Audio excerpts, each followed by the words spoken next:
السلام علیکم۔ کل پی ڈی ایم کے جلسے میں باقی سب تو چھوڑیے، مجھے جو سب سے دکھ کی بات لگی وہ ہے پیپلز پارٹی کا رویہ۔ پیپلز پارٹی کلیم کرتی ہے کہ آئین ہم نے بنایا ہے اور جمہوریت کے چیمپئن بھی بنتے ہیں، اور ساتھ میں وہ انسانی حقوق کے بھی چیمپئن بنتے ہیں۔ وہ جتنی بھی غیر قانونی گرفتاریاں ہیں ان پہ خاموش ہیں، عورتوں کو بالوں سے کھینچنے میں وہ خاموش ہیں، وہ موم بتی مافیا والے بھی خاموش ہیں، انسانی حقوق کے باقی ادارے بھی خاموش ہیں۔ لیکن یہ جو داغ ہے سپریم کورٹ کے خلاف پیپلز پارٹی کا دھرنا اور جلسہ، یہ ساری عمر ان صاف نہیں ہو سکتا۔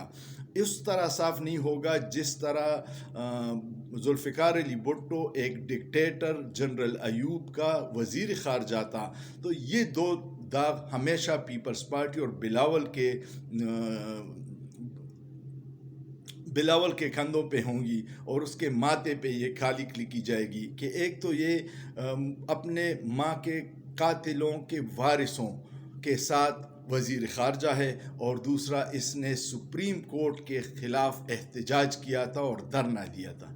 یہ دو واقعات پیپلز پارٹی کبھی نہیں، یہ شرم ان سے نہیں ہٹ سکتا۔